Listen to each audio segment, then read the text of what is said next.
அனைவருக்கும் வணக்கம். காலையில முழிச்சதுலேருந்து நைட் தூங்க போற வர இருக்கிற இந்த டைம ரொம்ப யூஸ்ஃபுல்லா, ப்ரொடக்டிவா யூஸ் பண்ணணுமா? நான் சொல்லப் போற 15 ஹேபிட்ஸ நீங்க உங்களுக்குள்ள கொண்டு வரும்போது, நீங்களும் ஒரு ப்ரொடக்டிவ் பெர்சனா மாறப் போறீங்க. வாங்க வீடியோக்குள்ள போகலாம்.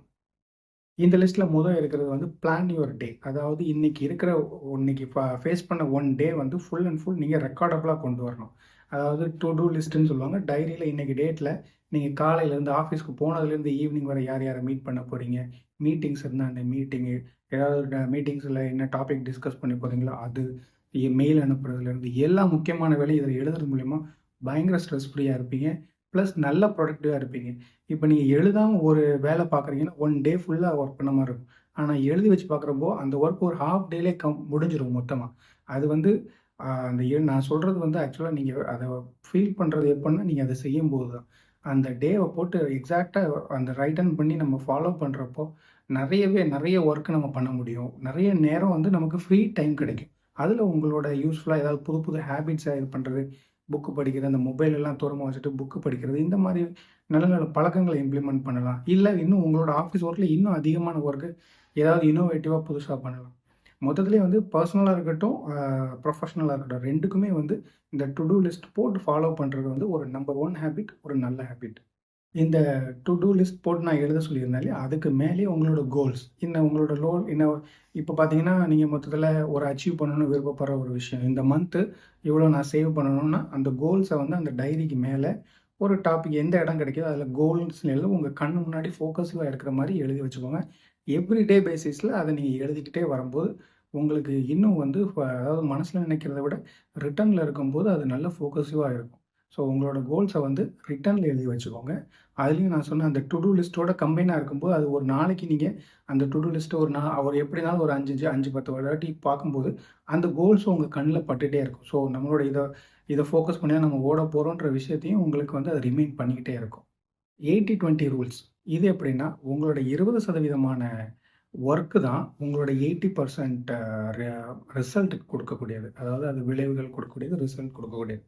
ஸோ அது ப்ராப்பரா சொல்லணும்னா ஒரு சேல்ஸ் ஃபீல்ட் எடுத்துக்குவோம். ஒரு ப்ராடக்ட்ட விக்கணும்னா, ஒரு ஆள்ட்ட பண்ணணும் அந்த ப்ராடக்ட் வாங்க போறாரு. அந்த ப்ராடக்ட் சம்மந்தமா நம்ம 10 பேர்ட்ட அந்த ப்ராடக்ட்ட பிட்ச் பண்ணும்போது, அதுலருந்து 2 பேர் அந்த ப்ராடக்ட்ட பை பண்ணுவாங்க. 20% அவங்க தான் அந்த 20% அந்த 20% என்ன பண்ணுவாங்க, நம்மளோட டார்கெட்ட அச்சீவ் பண்ணுவாங்க. 80% நமக்கு ரிசல்ட் கிடைக்கும். இப்ப நான் அந்த 10 பேர் பார்க்கும்போது, என்னோட டார்கெட் 2ன்னு வைங்களேன். அந்த 10 பேரு பார்க்கும்போது 2 பேர் எடுப்பாங்க. ஸோ என்னோட டார்கெட் ஃபில் ஆயிடுது. இதே தான் அ நீங்க ஒரு 20% உங்களோட எஃபோர்ட்ஸ் தான் அந்த 80% ரிசல்ட்ட இதாகுது. இது எந்த இண்டஸ்ட்ரியில நீங்க எங்க போனாலுமே 80-20 ரூல்ஸ்ன்றது ரொம்ப முக்கியம். ஒவ்வொரு இண்டஸ்ட்ரி வைஸ் மாறும். பட் 80-20 ரூல் ரொம்ப எஃபெக்டிவான ஒரு டூல் ஆக்சுவலா. ஒரு நேரத்துல ஒரு வொர்க்க செஞ்சு பழகுங்க. அதாவது நெறைய பேர் சொல்லுவாங்க, நாங்க மல்டி டாஸ்க் நான் ஒரே நேரத்துல நெறைய வேலைகள பண்ணுவேன்னு சொல்லிட்டு. அது கிடையவே கிடையாது. ஒரு வொர்க்கு ஒரு டைம்ல பண்ணும்போது தான் அந்த வொர்க்குக்குள்ள ஒரு குவாலிட்டியும் இருக்கும், ஒரு கான்சன்ட்ரேஷன் இருக்கும், ஒரு ப்ராப்பர் ஃபினிஷ் ஆகும். ஸோ அந்த மல்டி டாஸ்கிங்ன்ற ஒரு ஹேபிட்டு 100% ஃபாலோ பண்ணக்கூடாது. ஒரு நேரத்துக்கு ஒரு வேலைன்றப்போ, அத முடிக்க அடுத்தடுத்த வேலைகள எடுத்துக்கிட்டே இருங்க. மல்டி டாஸ்கிங் பண்ணக்கூடாது. நீங்க மல்டி டாஸ்கிங் பண்ணும்போது, நீங்க நெறைய டிஸ்ட்ராக்ட் ஆவீங்க. டிஸ்ட்ராக்ட் ஆகும்போது, இங்கருந்து அங்க ஸ்விட்ச் ஓவர் ஆவீங்க. அங்கருந்து இங்க. ஆக மொத்தம் எந்த வேலையுமே நீங்க ஒழுங்கா பண்ணியிருக்க மாட்டீங்க. எல்லாமே நுனிப்புல் மேய்ஞ்ச மாதிரியான வேலைகள் தான் நடந்திருக்குமே தவிர, ஒரு குவாலிட்டி அவுட்புட் எந்த வேலையிலயுமே இருக்காது. அதுக்கு நீங்க ஒரே ஒர்க் ஃபாலோ பண்றப்போ, ஒன் பை ஒன்னா இருக்கும்போது அந்த குவாலிட்டியும் கிடைக்கும். நெறைய ஒர்க்கும் நீங்க ஃபினிஷ் பண்ண முடியும். ஒரு ஒர்க்க ஸ்டார்ட் பண்றதுக்கு முன்னாடி, உங்கள சுத்தி இருக்கிற உங்கள டைவர்ட் பண்ற மாரியான விஷயங்கள் எல்லாத்தையும் தவிர்த்தரணும். இப்ப நீங்க குக் பண்ண போறீங்கன்னா, குக் பண்ணும்போது அதில ஃபுல் அண்ட் ஃபுல் அதில கான்சன்ட்ரேஷன் இருக்கணும். மொபைலோ, வேற ஏதோ ஒரு பாட்டு போட்டு விட்டுட்டு அந்த அந்த மாரி டிஸ்ட்ராக்ட் ஆகாம, ஒரு ஃபோக்கஸிவான ஒரு ஒர்க். உங்கள மொபைல் இருக்கும்போது அந்த நோட்டிஃபிகேஷன் சவுண்ட் உங்கள டிஸ்ட்ராக்ட் பண்ணும். ஃபார் எக்ஸாம்பிள் அதே மாரி ஆஃபீஸ் போறோம். ஆஃபீஸ்ல ஒர்க் பண்ற இடத்துல அந்த ஆஃபீஸ் டேபிள்ல தேவையில்லாதது இப்ப நம்ம ஒர்க் பண்றோம்னா, அந்த நியூஸ் பேப்பர் வைக்கிறது, இந்த மாரி டிஸ்ட்ராக்ட் பண்ற மாரியான விஷயங்கள் ஏதாவது இருந்துச்சுன்னா, நீங்க ஒர்க் பண்ணிட்டு இருக்கும்போது சடனா அது டைவர்ட் ஆவீங்க. இப்படி டைவர்ட் ஆயிட்டு திரும்பவும் அந்த ஃபோக்கஸ்க்கு வரதுக்கு டைம் எடுக்கும். அதனால அந்த முடிஞ்ச அளவுக்கு அந்த ஒர்க்க குவாலிட்டியா பண்ணணுன்றப்போ, அந்த உங்கள சுத்தி இருக்கிற எல்லாத்தையுமே ட டைவர்ட் பண்றான விஷயங்கள் எல்லாத்தையுமே அவாய்ட் பண்ணிட்டு, நீங்க ஒர்க்க ஸ்டார்ட் பண்ணும்போது, அந்த ஒர்க் லாங் டைம் டைவர்ட் ஆகாம நீங்க கம்ப்ளீட் பண்றதுக்கு ஈஸியா இருக்கும். நான் பிகினிங்லயே சொல்லியிருந்தேன். டூ டூ லிஸ்ட் போட்டு ஃபாலோ பண்ண சொல்லியிருந்தேன். அதாவது உங்களோட ஒரு நாள் என்னென்ன ஒர்க் இருக்குன்றது ஃபுல் பேக்கேஜ். அது சப்போஸ் ஒரு அளவுக்கு மேல, அதாவது அந்த டே ஃபுல்லா அந்த டேயும் தாண்டி போற அளவுக்கான நெறைய உங்கள்ட்ட ஒரு ஷெட்யூல் இருக்குன்னா, அதில நீங்க என்ன பண்ணணும், ஒரு வேலைய அதில இருக்கிற வேலைகள் வந்து உங்களால மட்டும் நீங்க மட்டும் செய்ய வேண்டிய வேலை இல்ல. வேற யார்ட்டயாவது அத ஒர்க்க குடுத்தா ஒண்ணும் பிரச்சனை இல்லன்ற மாரியான ஒர்க் தான். இப்போ அந்த ஒர்க் நம்ம குடுக்குறது மூலியமா, அந்த ஒர்க் உங்களோட அதாவது உங்க அண்டர்ல இப்ப நீங்க யார்ட்டயாவது அந்த ஒர்க்க உங்களோட டீம் இருக்கும். உங்க டீம்ட்ட யார்ட்டயாவது சொல்லி ஒரு மெயில் அனுப்புறதோ ஏதோ ஒண்ணு சப்ஜெக்ட் மட்டும் சொல்லி பண்ண சொல்லிறலாம். இல்ல எங்கேயோ ஒரு ஒர்க் யாராவது பார்க்குற மாரி இருக்கும் நம்ம கம்பெனில இருந்து. அது நீங்க தான் போகணும் இல்ல உங்களோட டீம்மேட்ஸ் யாராவது போலாம். ஸோ இந்த மாரியான ஒர்க்க என்ன பண்ணணும்னா, அலோகேட் பண்ணு. உங்களோட ஒர்க்க அலோகேட் பண்றப்போ அந்த எஃபெக்டிவா அந்த டே ஃபுல் அண்ட் ஃபுல் அந்த எஃபெக்டிவ் ஒர்க் எல்லாமே கம்ப்ளீட் பண்ண மாதிரியும் ஆச்சு. அதே மாரி உங்களோட டு டூ லிஸ்ட்டும் கம்ப்ளீட் ஆயிடும். ஸோ அந்த மாரி உங்களோட ஒர்க் எல்லாமே டெலிகேட் பண்ணி நீங்க உங்களோட டீம்மேட்ஸ்க்கு குடுக்குறது மூலியமா, நீங்க நெறைய ஒர்க் நான் எல்லாமே நீங்க தலையில இழுத்து போட்டு செய்யணுன்ற அவசியம் கிடையாது. ஸோ இது ஒரு ஸ்மார்ட்டான ஒரு பாயிண்ட். எந்த ஒரு ஒர்க்குக்காகவும் ஒரு காலநிலை அதெல்லாம் செட் ஆகட்டும்னு சொல்லிட்டு வெயிட் பண்ணி நீங்க பண்ணணுன்றது கிடையாது. ஆக்சுவலா அந்த மாரி பண்ணீங்கன்னா, வெயிட் பண்ணிக்கிட்டே தான் இருப்போமே தவிர வேற எதுவும் இல்ல. அதில அந்த இதில ஒரு பெர்ஃபெக்ஷன் வேணும். எல்லாமே ப்ராப்பரா ஸ்டார்ட் பண்ணணும்னு நெனைக்காதீங்க. ஓரளவு அதாவது ஒரு 70% வந்து உங்களுக்கு ஒரு நாலேட்ஜ் வந்துருச்சு அந்த ஒர்க் சம்மந்தமானா, இம்மீடியட்டா அந்த ஒர்க்குக்குள்ள போயிருங்க. அத நீங்க ஸ்டார்ட் பண்ணி போகும்போது, ஆன் த வேல உங்களுக்கு நெறைய இன்ஃபர்மேஷன் கிடைக்கும், சப்ஜெக்ட்ஸ் கிடைக்கும், லெசன்ஸ் கிடைக்கும். நம்ம அதுக்கேத்த மாதிரி ட்ராவல் ஆகி போயிட்டே இருக்கலாம். அதாவது பெர்ஃபெக்ஷனுக்கு நம்ம வெயிட் பண்ணவே கிடையாது. எந்த பெர்ஃபெக்ஷன்ற ஒரு விஷயமே நம்ம மறந்துரும். எல்லா வேலையும் பெர்ஃபெக்ஷன் பார்க்கக்கூடாது. பெர்ஃபெக்ஷன் தேவ தான். பட் எந்த ஒரு பிகினிங்ல எந்த ஒரு ஒர்க்குக்கும் பெர்ஃபெக்ஷன் பார்க்கக்கூடாது. உடனே அந்த ஒர்க்குக்குள்ள ஸ்டெப் இன் ஆயிரணுமே தவிர, அதுக்கு இன்னொரு நாள் பார்க்கலாம், நாளைக்கு பார்க்கலாம், நல்ல நேரம் பார்க்கலாம், இன்னும் நல்லா தெரிஞ்சுக்கலாம். இந்த மாரியான பாயிண்ட்ஸ் அவாய்ட் பண்ணிட்டு ஓரளவு அந்த விஷயம் ஒரு 70% ஐடியா வந்துருச்சுன்னா, இம்மீடியட்டா ஸ்டார்ட் பண்ணிருங்க. இப்ப நம்ம அதுக்கு ஒரு எக்ஸாம்பிள் என்ன பண்ணலான்னா, ஒரு மரத்தையே நம்ம எடுத்துக்கலாம். ஒரு மரத்தோட விதைய எடுத்துக்குவோம். ஒரு விதை மண்ல கிடக்குன்னா, அது வந்து ஒரு எனக்கு இன்னும் நல்ல குவாலிட்டியான ஒரு மண்ணு கிடைச்சா தான் நான் வளருவேன். இன்னும் நெறைய தண்ணி கிடைச்சா தான் வளரும்ன்ற சிச்சுவேஷன் கிடையாது. அங்க என்ன இருக்கோ, அத வச்சு அது வந்து வளர்ந்து, அடுத்தடுத்த லெவல்ல அது வளர்றதுக்கு அது வளர்ந்து, அதுக்கப்புறம் அது ஸ்ட்ரகிள் பண்ணி அது பெரிய மரமா வளரும். சேம் அதே கான்செப்ட் தான். நம்மகிட்ட இப்ப என்ன வள வசதி, நம்மள்ட்ட என்ன ரிசோர்ஸஸ் இருக்கோ, அத வச்சு இம்மீடியட்டா ஸ்டார்ட் பண்ணிறணும். எப்பவுமே உங்க டேவ ஸ்டார்ட் பண்றீங்கன்னா, அந்த டேல ஃபர்ஸ்ட்டு நீங்க பண்ணக்கூடிய ஒர்க்கு, உங்களுக்கு ஸ்ட்ரெஸ் தரக்கூடிய கஷ்டமான வேலைய எடுத்தோனே ஃபர்ஸ்ட்டு செஞ்சிரணும். உங்களுக்கே ஆக்வர்டா இருக்கும். என்னடா ஃபர்ஸ்ட்டு என்ன இப்படி சொல்றாங்க அப்படின்னு சொல்லிட்டு. ஆக்சுவலா அதுக்கான காரணம் என்னன்னா, அந்த டே மார்னிங் நம்ம ஸ்டார்ட் பண்றப்போ, நம்ம பாசிட்டிவ் எனர்ஜி இருக்கும். நமக்கு அ மைண்ட்ஸ்லேருந்து எல்லாமே ஒரு ஃப்ரீனஸ் இருக்கும். ஃபர்ஸ்ட்டு ஸ்டார்ட் பண்ணும்போது எந்த ஒரு ஒர்க்லயும் ஒரு குவாலிட்டி இருக்கும். அத நீங்க கஷ்டமான வேலைய ஃபர்ஸ்ட்டு நீங்க இம்ப்ளிமெண்ட் பண்றப்போ, அந்த கஷ்டமான வேலைய எஃபெக்டிவா நம்ம பார்க்கறதுக்கான சான்சஸ் நெறைய இருக்கு. அதுபோக ஒவ்வொரு ஒர்க் உங்களுக்கு ஈஸியான ஒர்க் நீங்க பண்ண உங்க எனர்ஜி லெவல் குறையும். அது என்ன ஆகும்னா, நம்ம லாஸ்ட் ஒர்க்ல நீங்க அந்த ஸ்ட்ரெஸ்ஸான ஒர்க்க நீங்க லாஸ்ட்ல எடுக்கும்போது, ஆல்ரெடி உங்க எனர்ஜி லெவல் குறைஞ்சிருக்கும். பிளஸ் ஸ்ட்ரெஸ் அது வந்து ஒரு ஒரு கஷ்டமான ஒரு ஸ்ட்ரெஸ்ஃபுல் ஒர்க்ன்றப்போ, அது கூட கொஞ்சம் உங்களுக்கு காம்ப்ளிகேட் ஆகும். அதனால மார்னிங் எடுத்த உடனே உங்களோட டே ஸ்டார்ட் பண்ணும்போது, உங்களுக்கு அதில சேலஞ்சான ஜாப் தான் ஃபர்ஸ்ட் எடுக்கணும். அந்த ஈட் தட் ஃப்ராக்ன்ற ஒரு புக்ல வந்து அந்த ஆத்தர் சொல்றதே அதுதான். ஃபர்ஸ்ட்டு எடுத்தோனே ஈட் தட் ஃப்ராக்னா அதான். எடுத்த உடனே அந்த தவளை உனக்கு எந்த கஷ்டமான ஒர்க்கோ அத தான் இது பண்ணணும் அப்படின்னு சொல்றாரு. பண்ணிட்டப்போ அந்த மைண்ட் ஃபர்ஸ்ட் ஹாஃப்லயே உங்களுக்கு முடிஞ்சிரும். ஓகே. நமக்கு ஸ்ட்ரெஸ்ஃபுல்லான ஒர்க் நம்ம முடிச்சுட்டோம். அடுத்தடுத்த டே வந்து அந்த அடுத்தடுத்த ஒர்க் உங்களுக்கு வந்து ஒரு ரொம்ப சாதாரணமா ஒர்க்ன்றப்போ, அந்த பேலன்ஸ் ஹவர்ஸ் வந்து உங்களுக்கு ஸ்ட்ரெஸ் இல்லாம போகும். இல்ல நீங்க அந்த ஸ்ட்ரெஸ்ஸான ஒர்க்க லாஸ்ட்ல வச்சிருக்கும்போது, இந்த கஷ்டமில்லாத வேலைகள முடிக்கும்போது கூட உங்களுக்கு ஒரு ஸ்ட்ரெஸ் இருக்கும். ஆஹா! பின்னாடி ஒரு பெரிய நமக்கு ஒரு பர்டன் இருக்கு. அந்த ஒர்க்க முடிக்கணும் அப்படின்ற ஒரு சப்கான்ஷியஸ் மைண்ட்ல ஓடிக்கிட்டே இருக்கும். அதுக்கு பெஸ்ட்டு முதல்லயே அந்த ஒர்க்க முடிச்சு தூர வச்சுட்டீங்கன்னா, உங்களுக்கு எந்த கஷ்டமும் இருக்காது. நான் சொல்றது சரிதானே? எந்த ஒரு ஒர்க்குக்கும் வந்து ஒரு காலக்கெடு, அதாவது ஃபுல் ஸ்டாப் வைக்கணும். ஒரு ஒர்க்க நம்ம எடுக்கிறோம்னா, அதுக்கு இவ்வளோ டைம் தான் நீங்க அலோகேட் பண்ணி அத ஃபோக்கஸ் பண்ணணும். அப்படி இல்லாம அந்த ஒரு டைம் இல்லாம போறப்போ, அந்த ஒர்க்க வந்து நீங்க ஃபினிஷ் பண்ணணுன்ற ஒரு ஹரினஸ் உங்களுக்குள்ள ஒரு அர்ஜென்ஸ் ஒரு அர்ஜ் வராது. அர்ஜ் வராம என்ன பண்ணுவீங்கன்னா, ஸ்லோவா அப்படி போயிட்டே இருக்கும். அதாவது ஒன் டேல பார்த்தீங்கன்னா, நெறைய வேலை பார்த்துருக்க மாட்டீங்க. ரொம்ப ஷார்ட்டா முடிக்கக்கூடிய ஒர்க்க கூட நம்ம ரொம்ப நேரம் டைம் ஸ்பெண்ட் பண்ணியிருப்போம். அதுக்கு பதிலா இப்போ நான் ஒரு மெயில் டைப் பண்றேன். ஒரு கிளையன்ட்டுக்கு ஒரு மெயில் அனுப்புறேன்னா, 10 நிமிஷத்துல அந்த மெயில் ப்ரிப்பேர் பண்றேன்றப்போ, உங்களோட ஓகே 10 மினிட்ஸ்ன்றப்போ நம்மளோட பயோ கிளாக்ல இதாயிடும். Okay 10 minutes. அந்த 10 மினிட்ஸ்க்கு ஏத்த மாரி ஃபோக்கஸ் ஆகும். நம்மளோட உடம்பு ரெடி ஆகும். நம்மளோட ஃபோக்கஸ் கூடும். அத விட்டுட்டு அந்த ஒரு மெயில் அனுப்பணும் அப்படின்ற ஒரு இருக்குன்னா, நீங்க எங்கெங்கேயோ பார்ப்பீங்க 1 மணி நேரம் கூட ஆகலாம். அதே மாதிரி 1 மணி நேரம் கூடி 1 மணி நேரம் ஃபார் எக்ஸாம்பிள் உங்களோட இண்டஸ்ட்ரியில உங்களுக்கு தெரிஞ்சிருக்கும். ஒரு ஒர்க்குக்கு 1 மணி நேரம் ஆகுன்றப்போ, அத 1/2 மணி நேரத்தில முடிக்கணும்னு நீங்க முடிவு பண்ணி உள்ள இறங்குனீங்கன்னா, உங்களால முடிக்க முடியும். அந்த டெட்லைனோட பண்ணீங்கன்னா, 1/2 அன் ஹவர்லயும் க்ளோஸ் பண்ண முடியும்.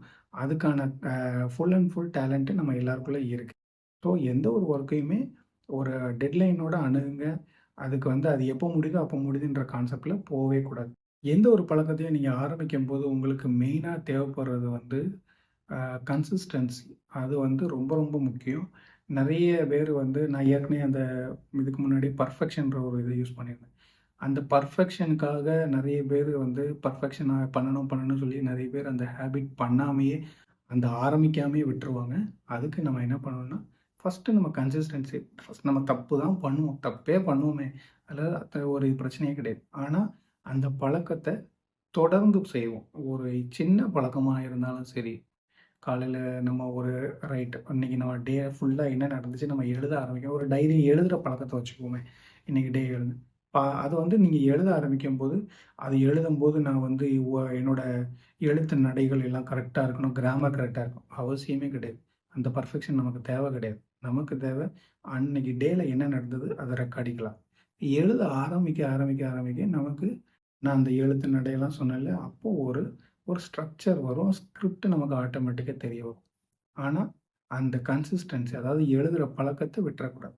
அந்த இத நீங்க பண்ணும்போது நாளடைவுல நான் சொல்றது இதுன்னா, நீங்க இந்த பழக்கத்த எழுத ஆரம்பிக்கும்போது, எழுத ஆரம்பிச்சிருக்கு பண்ணுங்க.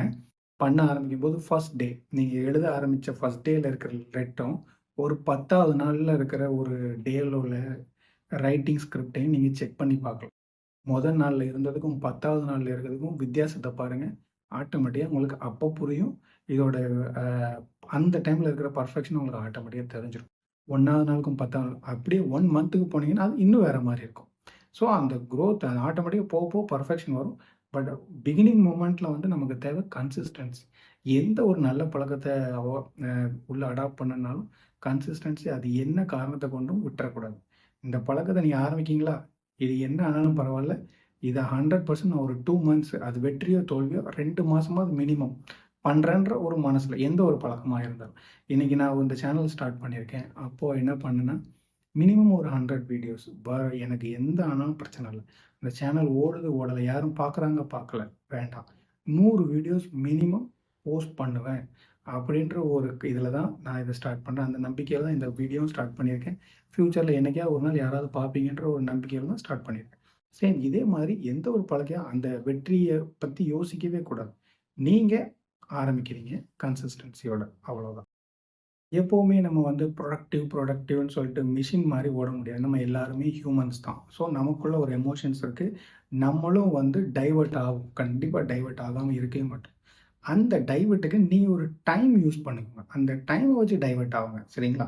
இப்ப மார்னிங் ஹவர்ஸ் நீங்க ஒரு ஆஃபீஸ் ஒர்க்கோ, என்ன ஒர்க்கோ உங்களோட பிசினஸோ சம்திங் இருக்கட்டும். ஆனா, இந்த டைவர்ட் ஆவுறது, இந்த மொபைல் பார்க்கறதுக்கான டைவர்ஷனா இருக்கட்டும், டிவி பார்க்கறதுக்கான டைவர்ஷன், ஒரு ஒரு அன்ப்ரொடக்டிவான ஒர்க்குன்னு வைங்களேன். அந்த அன்ப்ரொடக்டிவான ஒர்க்கு தான் நான் டைவர்ஷன் சொல்றேன். அந்த வேலைகளுக்குன்னு ஒரு டைம். இத நீங்க ஒரு நாளைக்கு ஒரு 1/2 அன் ஹவரோ, 1 ஹவரோ டிபெண்ட்ஸ் உங்களோட ஒர்க்கோட ஸ்டைல பொறுத்தது. அ ரொம்ப டைவர்ட் ஆகாம ஒரு ஃபிசிக்கலா வேலை பார்க்குறீங்களா, ஒரு டைம் எடுத்துக்கலாம். மென்டலா ஒர்க் பண்றவங்களுக்கு ஒரு டைம். ஒரு 1/2 an hour to 1 hour maximum. இந்த 1 ஹவர என்ன பண்ணணும்னா, ஒரே நேரமா எடுக்கக்கூடாது. ஸ்ப்ளிட் அப் பண்ணி, ஒரு 1/2 அன் ஹவர் டூ ஒரு 45 மினிட்ஸ் கன்டினியூவா நீங்க எந்த டிஸ்ட்ராக்டும் இல்ல. ஒரு 5 மினிட்ஸ் எடுத்துக்கோங்க. அப்போ அது என்னவோ உங்கள ரிலாக்ஸ் பண்ணும். நீ நான் சொல்ற அந்த டைவர்ட் மொபைல யூஸ் பண்றதுக்கோ, ஏதோ ஒண்ணு சம்திங் உங்களுக்கு பிடிச்ச மாரியான ஒரு அன்ப்ரொடக்டிவ் ஹவர்ஸ் எடுத்துக்கோங்க. ஒரு 5 டூ 10 ஒரு நோட்டிஃபிகேஷன் மாரி ஏதோ ஒண்ணு உங்களுக்கு ஒரு ஒரு மொபைல்ல செட் பண்ணி வச்சுக்கோங்க. ஒரு 45 மினிட்ஸ் ஒன்ஸ் ஒரு பிரேக். உட்காந்தே ஒர்க் பண்ணிட்டு இருக்கீங்கன்னா, ஒரு வாக். வெளிய நடந்து போறதோ, வர்றதோ சம்திங் ஏதோ ஒண்ணு. ஒரு ரிலாக்ஸா இருக்கிற மாரி. அந்த டைம நீங்க ஸ்ப்ளிட் அப் பண்ணி, அந்த ஒரு 45 மினிட்ஸ் ஒன்ஸ் நீங்க அத யூஸ் பண்றப்போ, உங்களோட டைவர்ஷனுக்கும், உங்களோட மென்டல் ஹெல்த்துக்கும் நல்லாருக்கும். ஒரே மாரி ஃபுல்லா ஃபோக்கஸ்டா கடந்து ஸ்ட்ரெஸ் ஆயி, நமக்கு அந்த நிம்மதியே போயிடும். என்னடா! அப்படின்ற கண்டிஷன் அப்படி வேண்டாம். அப்ப என்ன பண்ணுங்க, உங்களுக்கு ஒரு டைம அலாட் பண்ணி அந்த ஒர்க்க பண்ணீங்கன்னா, ஆ உங்களோட அன்ப்ரொடக்டிவ் ஹவர்ஸும் நடந்த மாரி ஆச்சு. நீங்க டைவர்ட் டைவர்ட் ஆவீங்க. ஆனா கால்குலேட்டிவா ஆவீங்க. ஃபோக்கஸ்டா இருக்கும். உங்களுக்கு தெரியும். ஆ இன்னைக்கு நான் இவ்வளோ நேரம் தான் டைவர்ட் ஆனேன் அப்படின்னு சொல்லிட்டு உங்களுக்கு தெரியும். ஸோ உங்களோட அன்ப்ரொடக்டிவ் ஹவர்ஸ் உங்களுக்கு தெரியும். ஸோ எல்லாமே உங்களோட கைக்குள்ள கால்குலேட்டிவா உங்களோட ஓன் கண்ட்ரோல்ல இருக்கும். இப்போ அது இல்லாம நீங்க விட்டீங்கன்னா, எவ்வளோ நேரம் நம்ம மொபைல் ஹேண்டில் பண்ணோம், எவ்வளோ நேரம் ரீல்ஸ் பார்த்தோன்ற ஒரு கால்குலேட் இல்லாம ஒரு அன்கண்ட்ரோலபிள் லைஃபா இருக்கும். ஸோ இப்படி நீங்க எல்லாமே உங்களோட கண்ட்ரோல்ல கொண்டு வர்றப்போ உங்களுக்கு தெரியும். என்னோட டைம் என்னன்னு சொல்லிட்டு. ஸோ இந்த மாதிரி இருக்கும்போது நீங்க நெறைய ஒர்க்கிங் ஹவர்ஸ் வந்து புரொடக்டிவா பண்ண மாரி ஆச்சு. இப்ப நான் சொன்ன இவ்ளோ பழக்கத்திலயும் இது ஒரு ரொம்ப மேஜரான ஒரு ஒரு பழக்கம். என்னன்னா, உங்க கூட இருக்கிறவங்க உங்களோட வேவ் லென்த்ல இருக்கிறவங்களா இருக்கணும். இன்னைக்கு நீங்க வந்து ஒரு புது பழக்கத்த அடாப்ட் பண்றீங்கன்னா, அந்த பழக்கம் அவங்களுக்கும் புடிச்சு ஏத்துக்கிறவங்களா இருக்கணும். இப்ப நான் சொல்றது நெகட்டிவ் பீப்பிள்ஸ உங்கள சுத்தி அவாய்ட் பண்ணுங்க. நீங்க ஒரு விஷயம் சொல்றீங்க, அதுக்கு நேரா உங்கள கிண்டல் பண்ற மாரி ஒருத்தர் ரிப்ளை பண்றப்போ, அது உங்களுக்கு அந்த பழக்கத்த நீங்க கன்டின்யூ பண்றதுக்கான வாய்ப்புகள் ரொம்ப கம்மி. நீங்க என்ன பண்ணணும்னா, 100% அந்த மாரியான ஆட்கள தவிர்த்துட்டு, நீங்க உங்கள சுத்தி அதாவது உங்க பழக்கத்த உள்ளவங்கள இப்ப நான் என்னன்னா, எனக்கு தெரிஞ்சது புக் தான். நான் அதனால தான் அகைன் அண்ட் அகைன் அந்த இதான் சொல்றேன். புக் படிக்கிறீங்கன்னு வைங்களேன். புக் படிக்கிற ஹேபிட் உங்களுக்குள்ள வருதுன்னா, உங்கள சுத்தி இருக்கிறவங்களுக்கு அந்த ஹேபிட் இருந்தா ரொம்ப நல்லாயிருக்கும். ஒரு ஹெல்த்தி டிஸ்கஷன். அப்போ அவங்களுக்குள்ள நீங்க புக்ஸ் வாங்குறது, குடுக்குறதா இருக்கும். இந்த மாரி அத விட்டுட்டு இதுக்கு சம்மந்தமே இல்லாம ஒருத்தங்க உங்கள சுத்தி இருக்கும். "என்னடா இந்த காலத்துலயும் புக் படிக்கியா?" இதெல்லாம் வேண்டாம். அப்போ நக்கலா சிரிக்கிறது. இந்த மாரியான நெகட்டிவ் மைண்ட் செட்ல இருக்கிற பீப்பிள்ஸ உங்கள சுத்தி வச்சிருக்கும்போது, அப்ப என்ன ஆகும்னா, உங்கள அறியாமயே அந்த ஹேபிட்டே இதாகும். அந்த நெகட்டிவிட்டி தான் உங்களுக்குள்ள வரும். அதனால நீங்க என்ன ஒர்க் செய்யணும்னு விருப்பப்படுறீங்களோ, அத புரிஞ்சு, அத தெரிஞ்சு, உங்கள அரவணைச்சுக்கிற மாரியான ஆட்கள மட்டுமே தேடுங்க. உங்களோட கனவுகளையும், உங்களோட ஆசைகளையும் நக்கல் அடிக்கிற மாரியும், அந்த மாரி ஆட்கள் உங்க பக்கத்துல சேர்க்காதீங்க. உங்களுக்கு பிடிச்சத நீங்க செய்யுங்க. பிடிச்சத செய்யுங்கன்றதுனால, அ அது நெறைய பேர் வந்து பிடிச்சத செய்யுங்கன்னா தப்பான அர்த்தத்துல போகும். அதாவது வந்து ஒ தப்பான பழக்கங்கள் உண்டு. அதே நம்ம செய்ய சொல்றோன்ற மாரி அப்படி கிடையாது. பிடிச்சது செய்யணும்னா, நீங்க ஒரு பழக்கத்த அடாப்ட் பண்றீங்கன்னா, அந்த பழக்கம் நாளடைவில உங்கள மோட்டிவேட் பண்ற மாரியான நல்ல பழக்கங்கள நீங்க ஒரு விஷயங்கள நீங்க பண்ணும்போது நாளடைவில பழக்கங்களா வரும். அந்த பழக்கங்கள் வர, வர, வர நீங்க அடுத்த கட்டம் அந்த நல்ல பழக்கத்தின் மூலியமா ஒரு அடுத்த கட்டத்துக்கு போவீங்க. ஸோ அந்த மாரி நெறைய நல்ல ஹெல்த்தி ஹேபிட்ஸ் உள்ள வரணும். அந்த ஹெல்த்தி ஹேபிட்ஸ நீங்க பண்ணும்போது, உங்களுக்கு புடிச்ச மாரியான ஒரு லைஃப் அமையும். அதுதான் அந்த டூ வாட் யூ லவ். அந்த மாரியான ஒரு வாழ்க்கையில நல்ல பழக்கங்கள நீங்க கன்டினியூவா செயினா நீங்க பண்ணும்போது, அந்த டே ஃபுல்லாவே உங்களுக்கு ஹேப்பியா இருக்கும். நீங்க பண்றது எல்லாமே அந்த பண்ற ஹேபிட் எல்லாமே உங்களுக்கு ஹேப்பினஸ குடுக்கும். அதனால பொதுவா நெறைய பேர் தெரியாதவங்க என்ன பண்ணுவாங்க, டூ வாட் யூ லவ் பிடிச்சத செய்யுங்க அப்டின்னா, ஸ்மோக் பண்றது பிடிக்கும்னா, அப்ப அத பண்ணலாமா? ட்ரிங்க்ஸ் பண்றது பிடிக்கும் பண்ணலாம். அது கிடையாது. இந்த டூ வாட் யூ லவ்ன்றது கொஞ்சம் வித்தியாசமான ஒரு டூ வாட் யூ லவ். ஒரு நல்ல நல்ல பழக்கங்கள செய்யுங்க. அந்த பழக்கத்த ஒரு செயின் ரியாக்ஷனா கொண்டு வாங்க. அந்த நல்ல ஒரு பழக்கங்கள கொண்ட ஒரு அடுக்கு டே ஃபுல்லா வரும்போது, அந்த டேவே உங்களுக்கு ரொம்ப ஹேப்பியா இருக்கும். ஒவ்வொரு வேலையும் நீங்க செய்யும்போது, ரொம்ப அ ரொம்ப சந்தோஷப்பட்டு, ரொம்ப ரொம்ப ஹேப்பியா பண்ணுவீங்க. இத வந்து நான் சொல்லும்போது உங்களுக்கு புரியாது ஆக்சுவலா. நெறைய பேருக்கு நான் சொல்ல பாயிண்ட் வந்து ஃபீல் பண்ணும்போது தான் தெரியும். பொதுவாவே ஒரு மோட்டிவேஷன்றது வந்து கேட்கிறப்போ நல்லா கேட்கிறப்போ அவ்வளோ இதா இருக்காது. ஆனா, அத வந்து அனுபவிக்கும்போது தான் அவங்களுக்கு அதுக்கான ஃபுல் ரிசல்ட்டே கிடைக்கும். ஸோ நான் சொன்ன இந்த 15 பழக்கங்களையும் யாரு ஃபாலோ பண்றாங்களோ, அவங்க நெக்ஸ்ட் 1 இயர்ல வந்து அவங்க ஒரு பெரிய லெவல்ல ஒரு சாதனையாளன் தான். கண்டிப்பா வந்து ஒரு பெரிய அச்சீவர் இல்லன்னா, அச்சீவர் ஆகுறதுக்கான ஒரு முழு தகுதி உள்ள ஒரு ஆள். மேபி அடுத்த வருஷமா கூட அமையலாம். அதுக்கான ரூட்ட வந்து நீங்க போட்டுட்டீங்கன்னு அர்த்தம். ஒரு ஒரு பெ என்ன சொல்றது? ஒரு பெரிய பிரிட்ஜே நம்ம கட்டிட்டோம். அந்த பழக்கம் ஒரு நல்ல ஹேபிட்டுக்கான ஒரு பிரிட்ஜ பில்ட் பண்றப்போ, அதுல நம்ம டிராவல் பண்ணி நெக்ஸ்ட் லெவலுக்கு போப்போறோம். ஹேபிட்ஸ்லாம் வந்து நல்ல நல்ல ஹேபிட்ஸ்ன்றது ஒரு இடத்த தாண்டறதுக்கான ஒரு பெரிய பிரிட்ஜ் மாரி. அத நீங்க கன்ஸ்ட்ரக்ட் பண்ணிட்டீங்கன்னா, நெக்ஸ்ட் லெவலுக்கு நீங்க போக போறீங்கன்னு அர்த்தம். இது எல்லாமே வந்து உங்களுக்கு அ தெரிஞ்சுக்கிறத விட, புரிஞ்சுக்கிறத விட, செஞ்சு அனுபவிக்கும்போது தான் உங்களுக்கு இதுக்கான முழு பலன் கிடைக்கும். இந்த 15 ஹேபிட்டையும் வந்து அப்போ சொன்ன மாரி கன்சிஸ்டன்ட்டோட நீங்க பண்ணுங்க. சூப்பரா இது பண்ணும். உங்களோட இந்த குரோத்துக்கு நானும் இந்த மாதிரியான விஷயங்கள சொல்லி சின்ன சின்ன ஹெல்ப் பண்றேன்றது எனக்கு ஒரு சந்தோஷம். இப்ப நான் சொன்ன ஒரு வீடியோவ யாரோ ஒருத்தர் கேட்டு, அத ஃபாலோ பண்ணி, அவர் ஒரு நெக்ஸ்ட் லெவல் அவர் லைஃப்ல நல்லா போனாருன்னா, எனக்கு ஒரு சந்தோஷம் தான். ஸோ இந்த வீடியோ புரிஞ்சிருக்கும்னு நம்புறேன். ஸோ வீடியோ வந்து லைக் பண்ணுங்க. பிடிச்சிருந்தா லைக் பண்ணுங்க. உங்க ஃப்ரெண்ட்ஸ்க்குலாம் ஷேர் பண்ணுங்க. தேங்க் யூ ஃபார் வாட்சிங்.